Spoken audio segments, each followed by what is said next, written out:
தமிழக மக்கள் அனைவருக்கும் இனிய மாலை வணக்கம். மார்ச் 31 செவ்வாய்க்கிழமை சரியாக மாலை 3:30 மணிக்கு இந்த வானிலை அறிக்கையானது பதிவு செய்யப்படுகிறது. அதிகாரப்பூர்வ அறிக்கைக்கு இந்திய வானிலை அறிக்கையை பார்க்கும் இது உங்கள் ஏஜேஸ் வெதர் அப்டேட் சேனல். நம்ம சேனலுக்கு யாராவது புதுசாக இருக்கீங்கன்னா கண்டிப்பாக சப்ஸ்கிரைப் பண்ணி லைக் பண்ணிட்டு பாருங்கள். கடந்த கால அறிக்கையில் நம்ம என்ன கொடுத்துருந்தோம், 29, 30, 31 தேதிகளில் மழை பொழிவானது தமிழகத்தில் ஆங்காங்கே அப்படின்ற மாதிரி கொடுக்கக்கூடிய இடம் என்று பார்க்கும்பொழுது முக்கியமாக நம்ம குறிப்பிட்டிருந்த இடம் மேற்கு தொடர்ச்சி மலை ஒட்டிய பகுதிகள், மேற்கு சரிவுகளாக இருந்தாலும் சரி, தென் மாவட்டத்தின் பகுதிகளிலேயும் 30-31 காலகட்டங்களில் தென் கடலோர மாவட்டத்தின் பகுதிகளில் ஒரு சில இடங்களில் ஏற்படுவதற்கான ஒரு வாய்ப்பாக இருக்கும் அப்படின்ற மாதிரி சொன்ன அடிப்படையில் 29ஆம் தேதியே பார்த்திங்கன்னா நல்ல மழைப்பொழிவு என்பது எங்கள் மேற்கு தொடர்ச்சி மலை ஒட்டிய பகுதிகளில் நல்ல ஒரு மழைப்பொழிவு கொடுத்திருக்கிறதுன்னு சொல்லலாம். அதன் அடிப்படையில் பார்க்கும்பொழுது நமக்கு அதாவது நேற்று அறிக்கை நம்ம நல்லா வழங்க முடியும். 30ஆம் தேதி, அதாவது 30ஆம் தேதியின் பொழுது 29ஆம் தேதி பெய்த மழைப்பொழிவு 8.5 மணி அளவுப்படி கொடுத்துருப்பாங்க. அங்கே பார்த்திங்கன்னா அதிகபட்சமாக ஈரோடு மாவட்டத்தின் குண்டேரி பள்ளத்தில் வந்து பார்த்திங்கன்னா 5 சென்டிமீட்டர் அளவுக்கு ஒரு மழைப்பொழிவு கொடுத்தது. இது என்ன காரணம் அப்படின்னா நமக்கு ஏற்கனவே சொல்லியிருக்கோம், வடக்கு கேரளா மற்றும் தெற்கு கர்நாடக பகுதிகளில் கடலோர பகுதிகளில் இடைப்பட்ட பகுதிகளில் ஒரு வளிமண்டல சுழற்சியாக இருந்துச்சு. அந்த சுழற்சி தான் நமக்கு வந்து என்ன பண்ணுச்சு, வெப்பச்சலன இடிமழையாக கேரள பகுதிகளில் ஒரு நல்ல வலுவான மழைப்பொழிவு அங்கே கொடுத்து அதனுடைய தாக்கம் என்பது மேற்கு பகுதிகளில் இருக்கக்கூடிய ஒரு அமைப்பாக இருக்கும். 28ஆம் தேதி காலகட்டத்திலேயே பார்த்திங்கன்னா வால்பாறை சுற்றுவட்டார பகுதிகளாக இருந்தாலும் சரி, கொடைக்கானல் மலை மறைக்கும் பகுதிகளில் ஓரிரு இடங்களில் இப்படி மழைப்பொழிவு கொடுத்திருந்த நிலையில் இது இன்னும் உள் மாவட்டங்கள்லேயும் மழைப்பொழிவு கொடுக்கக்கூடிய ஒரு அமைப்பாக இருக்கும் அப்படின்ற மாதிரி சொன்ன அடிப்படையில் பார்த்திங்கன்னா அன்றைக்கி நீலகிரி மாவட்டமாக இருந்தாலும் சரி, நாமக்கல் போன்ற மாவட்டங்கள், ஈரோடு மாவட்டங்கள் ஆங்காங்கே ஒதுக்கி தான் கொடுத்துருது. அதை நம்ம தெளிவாக சொல்லிட்டோம். வெப்பச்சலன மழையாக இருந்தாலும் அதற்கு ஏற்ற சூழ்நிலை இருக்கக்கூடிய இடங்களில் ஓரிரு இடங்களில் மழைப்பொழிவு கொடுக்கும் அப்படின்ற மாதிரி கொடுத்துருந்து சொல்லியிருந்த நிலை நீலகிரி, கிருஷ்ணகிரி போன்ற மாவட்டங்கள்லையும் சரி.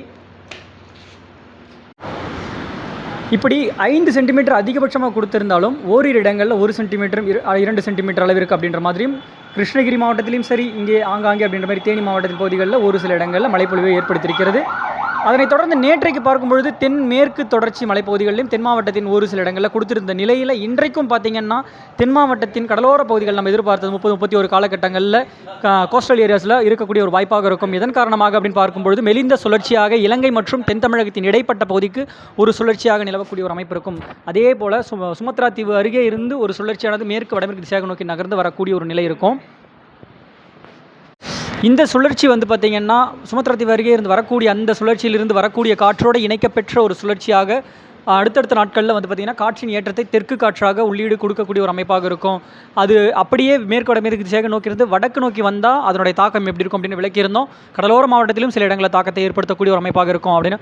அதே வந்து பார்த்திங்கன்னா தெற்கு மேற்கு திசையாக நோக்கி நகர்ந்து வரக்கூடிய ஒரு சூழ்நிலை இருக்கும் பொழுது வெப்பச்சலன இடிமழையாக ஆங்காங்கே ஒதுக்கி தெற்கு காற்றின் ஏற்றத்தை கொண்டு உள் மாவட்டத்தின் பகுதிகளில் ஆங்காங்கே மழைப்பொழிவு ஏற்படுத்தும் அப்படின்ற மாதிரி ஏற்கனவே சொல்லியிருந்தோம். இப்போ அந்த அமைப்பு எப்படி இருக்குது அப்படின்னு பார்க்கும் பொழுது இன்றைய காலகட்டங்களில் இப்போ நான் இந்த அறிக்கை கொடுக்கக்கூடிய இந்த வேளையில் வடக்கு வங்கக்கடல் பகுதிகளை ஒட்டிய பகுதிகளில் ஒரு உயரழுத்தம் இருந்து கொண்டு அங்கிருந்து வரக்கூடிய பெறப்படுகின்ற ஒரு காற்றின் காரணமாக தான் நமக்கு வந்து வெப்பம் மிகுதியாக அங்கே பார்த்திங்கன்னா ஒரு 40 டிகிரி செல்சியஸ் அளவிற்கு செல்லக்கூடிய ஒரு அமைப்பாக இருக்கும் அப்படின்ற சொன்ன சூழ்நிலையில் அதிகபட்ச வெப்பம் பார்க்கும்பொழுது பார்த்திங்கன்னா சில இடங்களில் 38 டிகிரி செல்சியஸ் நியர்பை அப்படின்ற மாதிரி, அதற்கு முந்தைய காலகட்டம் 39 கொடுத்துருக்கோம்.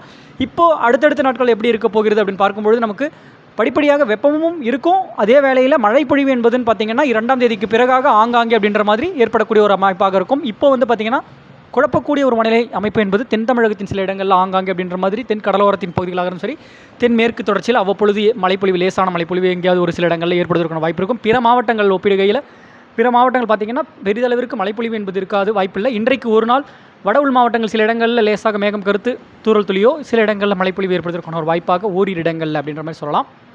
அதனைத் தொடர்ந்து தென் மாவட்டத்தின் சில பகுதிகளில் இன்றைக்கு மழைப்பொழிவு இருக்கக்கூடிய ஒரு வாய்ப்பாக உள்ளது.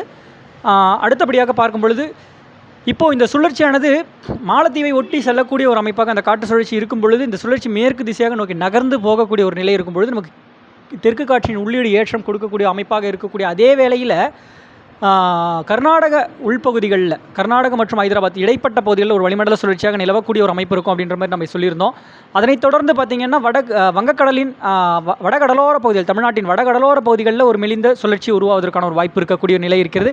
இப்போ இதன் காரணமாக மழைப்பொழிவு எப்படி இருக்க போகிறது அப்படின்னு பார்க்கும்போது கடலோர மாவட்டங்களுக்கும் சில இடங்களில் 4-5 தேதி, குறிப்பாக 5-6 காலகட்டங்களில் ஆங்காங்கே உள் மாவட்டங்களில் ஆங்காங்கே கனமாக ஒரு சில இடங்களில் வலுத்து பெய்யக்கூடிய ஒரு சில மணி நேரம் அந்த மழைப்பொழிவு என்பது முன்னிரவுக்கு உள்ளாகவே அந்த மழைப்பொழிவு மாலைக்கு பின்பாக ஏற்படக்கூடிய அந்த மழைப்பொழிவு தாக்கம் என்பது தமிழகத்தின் ஒட்டுமொத்த வட உள் மாவட்டங்களாக இருந்தாலும் சரி,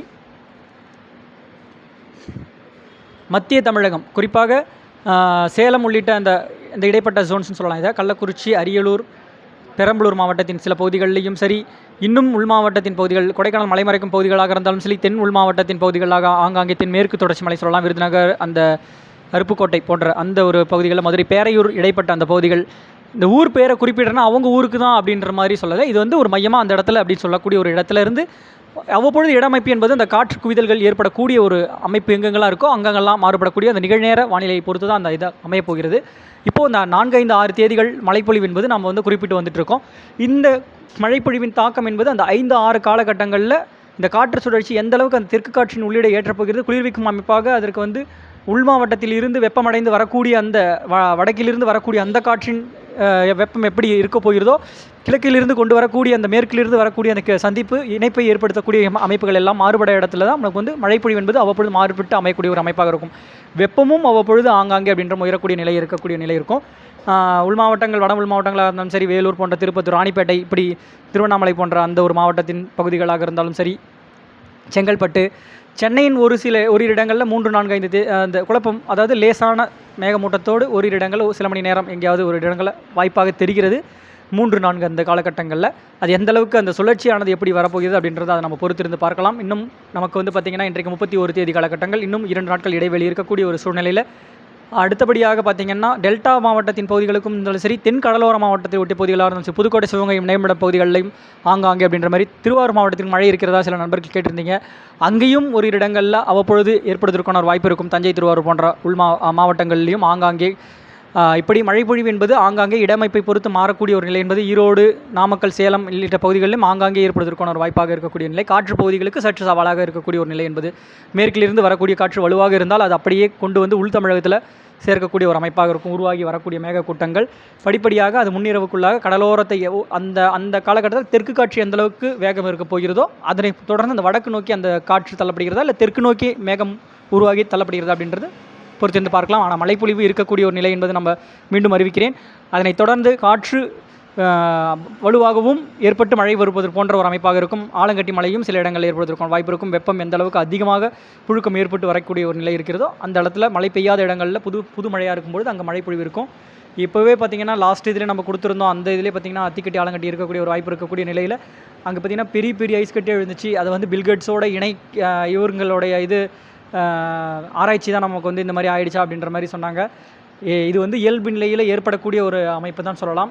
வெப்பம் காலநிலை பொறுத்து தான் நமக்கு வந்து இந்த மாதிரி பெரிய பெரிய கட்டி விழுந்து அது வந்து பாதிப்புக்குள்ளான வரைக்கும் பார்த்தக்கூடிய நிலை இருந்துச்சு இந்த கர்நாடக பகுதிகளில்.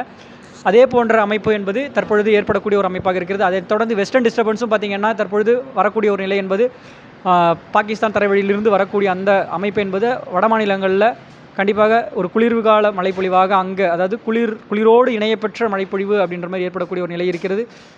இதெல்லாம் பார்த்திங்கன்னா தான் நமக்கு வந்து ஒரு தாக்கத்தை, வானிலை மாற்றங்கள் எப்படி ஏற்படுத்த போகிறது அப்படின்றத பொறுத்திருந்து பார்க்கலாம்.